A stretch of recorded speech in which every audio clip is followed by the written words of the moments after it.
Video start చేసే ముందు ఒక డిస్క్లైమర్ ఏంటంటే స్టాక్ మార్కెట్ పెట్టుబడులు కానీ మ్యూచువల్ ఫండ్స్ కానీ లేదంటే కంపెనీల షేర్స్ అన్ని కూడా మార్కెట్ యొక్క హెచ్చు తగ్గులకు లోబడి ఉంటాయి. సో ఇది మీరు గుర్తుపెట్టుకోవాలి. సో ఇప్పుడు ఇక్కడ మనము చెప్పుకునేది ఏంటంటే ఒక కంపెనీ 3 సంవత్సరాల్లో 700% ప్లస్ రిటర్న్స్ ఇచ్చింది అంటే మీరు నమ్ముతారా? అంటే మనం చెప్పుకోవేది ఏంటి అంటే అది అన్లిస్టెడ్ షేర్స్ గురించి అనమాట. అంటే స్టాక్ మార్కెట్లో లిస్ట్ కానీ షేర్ల గురించి. ఫర్ ఎగ్జాంపుల్ ఒక కంపెనీ 2021 సంవత్సరంలో 760 రూపాయలు ఉంది ఆ షేరు ధర.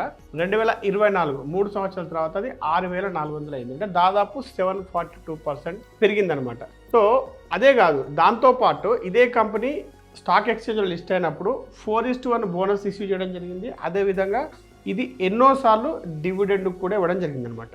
సో ఇక్కడ మనం చెప్పుకునేది ఏంటి అంటే ఒక కంపెనీ యొక్క షేరు అది స్టాక్ మార్కెట్లో లిస్ట్ కాకముందే కొనడం వల్ల, అంటే అన్లిస్టెడ్ షేర్స్ కొనడం వల్ల వెల్త్ క్రియేషన్ అనేది సాధ్యపడుతుంది అనేది మనం ఈ వీడియో ద్వారా తెలుసుకోబోతున్నాం. సో ఈ వీడియోలో మన టాపిక్ ఏంటంటే అన్లిస్టెడ్ షేర్స్ అంటే ఏంటి, ఈ మధ్య ప్రజలు ఎందుకు వీటిపై ఎక్కువ ఇంట్రెస్ట్ చూపిస్తున్నారు, అదేవిధంగా దీంట్లో ఎలా ఇన్వెస్ట్ చేయాలి, ప్లస్ ఇన్వెస్ట్ చేసే ముందు ఎలాంటి విషయాలు తెలుసుకోవాలి. సో ఈ వీడియో ద్వారా మేము ఎక్స్పెక్ట్ చేసేది ఏంటంటే మీరు కనీసం ఈ వీడియోకి ఒక 5 లైక్స్ ఇస్తే ఇలాంటి కొత్త టాపిక్స్ ప్రజలకు ఉపయోగపడే టాపిక్స్ చేయడానికి మా టీంకు ఉత్సాహంగా ఉంటుంది. అన్లిస్టెడ్ షేర్స్ అంటే ఏంటి అంటే అన్లిస్టెడ్ షేర్స్ అంటే ఐపీఓ కంటే ముందే షేర్స్ కొంటే అదే అన్లిస్టెడ్ షేర్స్ అనమాట. Pre IPO.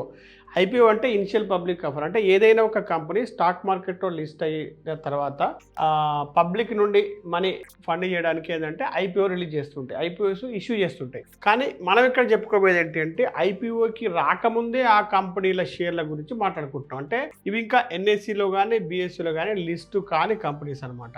సో మరి ఇవి ఎలా జరుగుతాయి అమ్మకాలు? మామూలుగా అయితే ఎన్ఎస్సి బిఎస్సిలో అమ్మకాలు కొనుగోలు జరుగుతాయి. మరి ఈ వీటి అమ్మకాలు కొనుగోలు ఎలా జరుగుతాయి అని చూస్తే ప్రైవేట్గా జరుగుతాయి, లేదంటే ఆఫ్ మార్కెట్ ట్రాన్సాక్షన్ జరుగుతాయి, లేదంటే ఆర్గనైజ్డ్ ఆన్లైన్ ఫెసిలిటీస్ అంటే ఆన్లైన్ ప్లాట్ఫామ్స్ అనమాట. సో ఇక్కడ ఇప్పుడు ఈ మార్కెట్ ఏం జరుగుతుందంటే ఈ అన్లిస్టెడ్ ఈక్విటీ షేర్స్ గురించి ఇవి మెల్లమెల్లగా ఇప్పుడు మనకు పాపులర్ అవుతుంది అనమాట. సో మీరు ఒక ఆర్టికల్ చూస్తే ఈ విషయం అర్థమవుతుంది. ఇప్పుడు ఎకనామిక్ టైమ్స్లో వచ్చిన ఒక ఆర్టికల్ కనుక మనం చూస్తే అన్లిస్టెడ్ షేర్స్లో ఇన్వెస్ట్ చేస్తున్న వారి సంఖ్య మార్చ్ 2025లో 33,896 మంది ఉంటే జూన్ 2025 అంటే కేవలం 3 నెలల్లో ఇది 146,208కి పెరిగింది. మరి అన్లిస్టెడ్ షేర్స్ ఎందుకు కొనాల్సిన అవసరం ఏంటి అని మనకు చూస్తే ఒక కంపెనీ లిస్టింగ్ అయినప్పుడు కానీ లేకపోతే ఆ కంపెనీ గ్రో అయినప్పుడు కానీ ఏమవుతుందంటే ఫైనాన్షియల్గా అది చాలా మంచి పొజిషన్లోకి వెళ్తుంది కాబట్టి మనకు దాంట్లో ఎక్కువ గెయిన్స్ వచ్చే అవకాశం ఉంటుంది. అదే రకంగా మీరు నార్మల్గా స్టాక్స్లో ఇన్వెస్ట్ చేస్తుంటారు, మ్యూచువల్ ఫండ్స్, గోల్డ్ ఇలా ఇన్వెస్ట్ చేసేటప్పుడు ఇది ఒక కొత్త అసెట్ క్లాస్ కాబట్టి దీంట్లో కూడా ఇన్వెస్ట్ చేయడం వల్ల మీ పోర్ట్ఫోలియో కొంత డైవర్సిఫికేషన్ జరిగే అవకాశం ఉంటుంది. అదేవిధంగా ఇంకోటి ఏంటంటే చాలా కంపెనీస్ లిస్టింగ్ కాకముందే అంటే కొత్త కంపెనీస్, మోడర్న్ కంపెనీస్, కొత్త స్ట్రాటజీస్తో వచ్చే కంపెనీస్ ఏంటంటే అవి ఒక్కసారి లిస్ట్ అయితే అవి మనకు దొరకవు. సో కానీ దానికంటే ముందే మనకు యాక్సెస్ అనేది దీని ద్వారా మనకు యాక్సెస్ దొరుకుతుంది. ఇక అదే రకంగా ఇప్పుడు మీకు వచ్చే నెక్స్ట్ క్వశ్చన్ ఏంటంటే ఇందులో ఎలా ఇన్వెస్ట్ చేయాలి అన్లిస్టెడ్ షేర్స్లో. సో ఇంతకుముందు ఎలా జరిగేదంటే బ్రోకర్స్కి ఫోన్ చేసి వాళ్ళ ద్వారా జరిగేది అనమాట. సో అక్కడ ప్రాబ్లమ్స్ ఏంటంటే ప్రైసింగ్ అనేది ఒక్కొక్కరికి ఒక రకంగా చెప్తున్నాడు, అంటే ట్రాన్స్పరెంట్ ప్రైసింగ్ అనేది ఉండేది కాదు. అదే రకంగా ఈ డీమ్యాట్ ట్రాన్స్ఫర్స్ అనేవి చాలా ఆలస్యంగా జరిగేవి. ఇంకోటి ఏంటంటే డాక్యుమెంటేషన్ అస్సలే ఉండేది కాదు, లేకపోతే ఉన్నా కూడా చాలా పూర్గా ఉండేది అనమాట. సో ఇప్పుడు ఏం జరుగుతుంది అంటే ఇప్పుడు ఈ అన్లిస్టెడ్ షేర్స్ విషయంలో మనకు స్ట్రక్చర్డ్ ఫెసిలిటేటర్స్ అనేది వచ్చారనమాట. అంటే మనకు ఆన్లైన్ ద్వారా చేసే అవకాశం కల్పించే వాళ్ళు వచ్చారనమాట. సో అందులో ఒక బెస్ట్ కంపెనీ ఏంటంటే ప్రిసైజ్. సో దీని వెబ్సైట్ కనుక మీరు చూడొచ్చు. ఇందులో ఉండే ఒక విషయం ఏంటంటే ఇందులో అన్లిస్టెడ్ కంపెనీస్ అన్నీ కూడా మనకి ఒకే చోట అవైలబుల్గా ఉంటాయి. అదే రకంగా ఇందులో ఇక్కడ ప్రైసింగ్ విషయానికి వస్తే ఇప్పటి మార్కెట్ ప్రైసెస్ అందులో ఆల్రెడీ మెన్షన్ చేయబడి ఉంటాయి అనమాట. ఇంకోటి ఏంటంటే ఈ వెబ్సైట్లో ఈ ప్రిసైజ్ కంపెనీ వాళ్ళు తయారు చేసినటువంటి డీటెయిల్డ్ ఇన్డెప్త్ రీసెర్చ్ రిపోర్ట్స్ ప్రతి ఒక్క కంపెనీ గురించి అనేవి మనకు అవైలబుల్గా ఉంటాయి అనమాట. సో ఇప్పుడు మనం ఏం చేస్తామంటే ఒక ఎన్ఎస్సిని ఎగ్జాంపుల్గా తీసుకొని అసలు ఈ ప్రాసెస్ ఏంటి అనేది మనం క్లియర్గా అర్థం చేసుకుందాం. ఎన్ఎస్సి అనగానే చాలామంది గుర్తొచ్చే పేరు national stock exchange. So NSE అనగానే మనకి నిఫ్టీ గుర్తుకొస్తుంది, లైవ్ మార్కెట్స్ గుర్తుకొస్తాయి, డైలీ ట్రేడింగ్ గుర్తుకొస్తుంది. కానీ ఎన్ఎస్సి అనేది కూడా ఒక కంపెనీ అని ఎన్ఎస్సి అనేది ఒక బిజినెస్ అని చాలా మందికి తెలియదు. ఇప్పుడు ఎన్ఎస్సి యొక్క బిజినెస్ మోడల్ను ఇదే ప్రిసైజ్ వెబ్సైట్లో దాని యొక్క రీసెర్చ్ రిపోర్ట్ బట్టి చూద్దాము. ఇది ప్రిసైజ్ యొక్క వెబ్సైట్. సో ఇందులో మనము నేషనల్ స్టాక్ ఎక్స్చేంజ్ యొక్క అంటే ఎన్ఎస్సి యొక్క రీసెర్చ్ రిపోర్ట్ ఒకసారి చూద్దాం మనం. సో దీంట్లో ఆల్రెడీ ఇది 92లో స్టార్ట్ అయింది. తర్వాత దీని ఎండి ఎవరు, దీని డీటెయిల్స్ అన్ని కూడా ఇక్కడ మెన్షన్ చేయబడి ఉన్నాయి. సో దీంట్లో మనకు ముఖ్యమైన పాయింట్స్ ఇప్పుడు చూద్దాం ఒకసారి. ఎన్ఎస్సిలో ఏంటంటే ప్రతి ఒక్క ట్రేడ్కు ఎన్ఎస్సి డబ్బు సంపాదిస్తుంది. ఇది అందరికీ తెలిసిన విషయం. అదేవిధంగా ఏ ఒక్క కంపెనీ లిస్ట్ అయినా దీని డేటా ఉపయోగించుకున్నా కూడా ఎన్ఎస్సికి ఆదాయం అనేది సమకూరుతుంది. అదే రకంగా ఎన్ఎస్సి షేర్ కనుక మీరు కొన్నారు అంటే ఇది ఒక షేర్ కొన్నట్టుగానే ఒక సెక్టర్ కొన్నట్టు కాదు.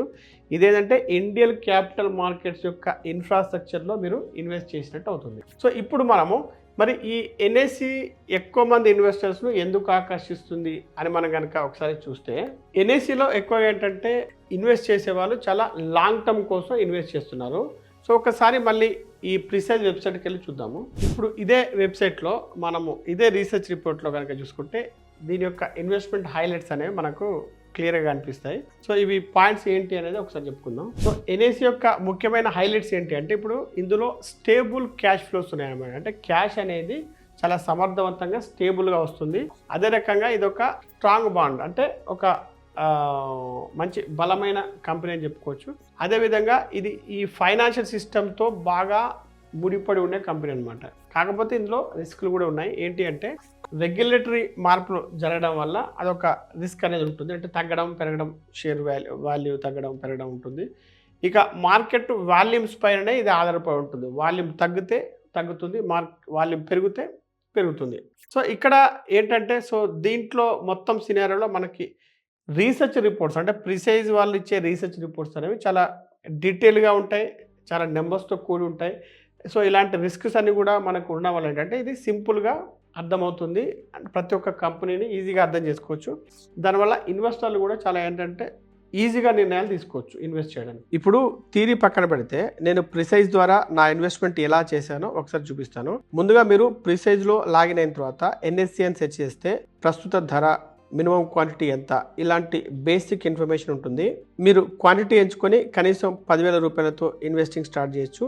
అంతే, ఆర్డర్ ప్లేస్ అవుతుంది. ఆ తర్వాత 24 నుండి 48 గంటల్లో సిడిఎస్ఎల్ నుండి మెయిల్ ద్వారా ఇంటిమేషన్ వస్తుంది షేర్ ట్రాన్స్ఫర్ అయిందని. మరి అన్లిస్టెడ్ షేర్స్ను ఎప్పుడు కొనాలి? సో ఇప్పుడు ఇక్కడ ఏంటంటే మీరు షార్ట్ టర్మ్ కోసం కనుక కొనాలనుకుంటే మాత్రం ఇవి కొనకూడదు. కేవలం లాంగ్ టర్మ్ ఆబ్జెక్టివ్ ఉంటేనే తీసుకోవాలి. అదే రకంగా మీరు తీసుకోబోయే ఏదైనా ఒక కంపెనీ ఫండమెంటల్గా స్ట్రాంగ్ ఉండాలి. దాని వాల్యుయేషన్ అనేది రీజనబుల్గా ఉండాలి. అంటే బాగా హైప్ చేసిన షేర్స్ అనేవి కొనకుండా లిమిటెడ్ హైప్ ఉండడం మంచిదన్నమాట. ఇప్పుడు మెంటల్గా మీరు ఎలా ఉండాలంటే కనీసం 2-3 సంవత్సరాలు కానీ అంతకంటే ఎక్కువ కానీ ఉంచుకునే విధంగా ఉంటేనే కొనాలి. సో ఇక్కడ మీరు కేర్ఫుల్గా ఉండాల్సింది ఏంటి అంటే ఏదైనా ఒక కంపెనీ అంటే అన్లిస్టెడ్ షేరు భవిష్యత్తులో ఐపీఓకి పోతుందని చెప్పేసి బాగా హైప్ క్రియేట్ అయింది అనుకోండి, చాలామంది ఏంటంటే టెంప్ట్ అయ్యి అవి కొంటూ ఉంటారు ముందే. కాకపోతే ఇక్కడ మీరు ఇది కొనేటప్పుడు కంపెనీ యొక్క ఫైనాన్షియల్స్ ఫండమెంటల్స్ స్ట్రాంగ్గా ఉన్న కంపెనీనే కొంటే మీకు లాభం జరుగుతుంది, లేకపోతే నష్టపోవాల్సి వస్తుంది. ఇక్కడ కేర్ఫుల్గా ఉండాల్సి వస్తుంది అనమాట. అదే రకంగా ఖచ్చితంగా మీరు తెలుసుకోవాల్సిన 2 విషయాలు ఏంటంటే, ఒకటి మీరు ఏదైతే అన్లిస్టెడ్ కంపెనీ షేర్ కొన్నారో అది కనుక లిస్టింగ్ అయింది అనుకోండి స్టాక్ మార్కెట్లో, అప్పుడు ఏమైందంటే 6 నెలల వరకు అది లాక్ ఇన్లో ఉంటుంది అనమాట. అంటే లాక్ చేయబడి ఉంటుంది. సో దాన్ని మీరు అమ్మడానికి వీలుండదు. సో కాకపోతే ఈ విషయంలో ఇప్పుడు సెబీ కొంత ఆలోచిస్తున్నట్టుగా కనిపిస్తుంది. అదేం జరుగుతుందో చూద్దాము. సో ఇప్పుడు రెండో ఛాలెంజ్ ఏంటి అంటే ఇక్కడ మీరు తెలుసుకోవాల్సింది వాల్యుయేషన్ ఛాలెంజ్. అంటే దీని యొక్క ధర కట్టడం అనమాట. అంటే ఇప్పుడు దీంట్లో ఏంటంటే కంపెనీ యొక్క ఫైనాన్షియల్ డిస్క్లోజర్స్ అనేవి చాలా లిమిటెడ్గా ఉంటాయి, లిక్విడిటీ తక్కువగా ఉంటుంది. అదేవిధంగా మార్కెట్లో పార్టిసిపేట్ చేసేవారు కూడా తక్కువగా ఉండడం వల్ల ఈ వాల్యుయేషన్ ఛాలెంజ్ ఎలా వస్తుందంటే అన్నీ కూడా ఊహాగానాలు అనమాట. అంటే అసంప్షన్ బట్టి రేటు నిర్ణయం జరుగుతుంది. అదేవిధంగా పీర్ కంపారిజన్స్ అంటే దీనికి ఇదే ఫీల్డ్లో ఇదే కేటగిరీలో ఉన్న ఇంకొక కంపెనీతో కంపేర్ చేసుకోవడం, లేదంటే దీని యొక్క ఫ్యూచర్ ప్రొజెక్షన్స్ని బట్టే ఈ వాల్యుయేషన్ అనేది జరుగుతుంది అనమాట. ఇది ఒకటి కొంత ఛాలెంజింగ్గా ఉంటుంది ఇంట్లో. ఇప్పుడు మరి అన్లిస్టెడ్ షేర్స్ విషయంలో ట్యాక్సేషన్ ఎలా ఉంటుంది? ఇప్పుడు మీరు ఒక కంపెనీ అన్లిస్టెడ్ షేర్లో ఇన్వెస్ట్ చేసినప్పుడు 24 నెలల లోపల కనుక మీరు దాన్ని అమ్మేస్తే సెల్ చేస్తే అది షార్ట్ టర్మ్ క్యాపిటల్ గెయిన్స్ కిందకు వస్తుంది. దాని ద్వారా వచ్చిన ప్రాఫిట్ ఏదైతే ఉంటుందో దాని మీద మీకు ఇన్కమ్ ట్యాక్స్ స్లాబ్ రేట్ ప్రకారం, అంటే మీరు 20లో ఉంటే 20%, 30%, 30%, దాని ప్రకారం మీకు ఇన్కమ్ ట్యాక్స్ అనేది పడుతుంది. లేదు మీరు కొన్న షేర్ 24 నెలలు దాటిన తర్వాత మీరు అమ్మారనుకోండి, అప్పుడు అది లాంగ్ టర్మ్ క్యాపిటల్ గెయిన్స్ కిందకి వస్తుంది. సో దాని ద్వారా వచ్చిన ప్రాఫిట్ ఏదైతే ఉందో దాని మీద మీకు 12.5% అనేది ట్యాక్స్ పడుతుంది. ఇండెక్సేషన్ బెనిఫిట్ అనేది ఎటువంటిది రాదనమాట. సో ఇప్పుడు ఇక్కడ మనం ఈ వీడియోలో తెలుసుకుంది ఏంటి అంటే, ఒకటి ఎన్ఎస్సి అనేది ఒక కంపెనీ, అదొక బిజినెస్. దాన్ని ఎగ్జాంపుల్గా తీసుకొని మనం అన్లిస్టెడ్ షేర్స్ని ఏంటి, ఎందుకు కొనాలి, ఎలా మనం ప్రిసైజ్ ద్వారా ఎలా కొనాలి అనేది డీటెయిల్గా తెలుసుకోవడం జరిగింది. సో మీకు ఇక్కడ అన్లిస్టెడ్ షేర్స్లో మంచి రివార్డ్ రావాలి అంటే 2 విషయాలు ఏంటంటే, ఎప్పుడు ఎంటర్ కావాలని తెలియాలి, అదేవిధంగా రీసెర్చ్ అనేది బాగా చేస్తే మంచి రివార్డ్స్ వచ్చే అవకాశం ఉంటుంది. సో ఇప్పుడు మీరు అన్లిస్టెడ్ షేర్స్ కొనాలనుకుంటే ప్రిసైజ్ ద్వారా, ప్రిసైజ్ యొక్క లింక్ వీడియో కింద డిస్క్రిప్షన్లో ఇంకా పిన్డ్ కామెంట్స్లో ఉంటుంది.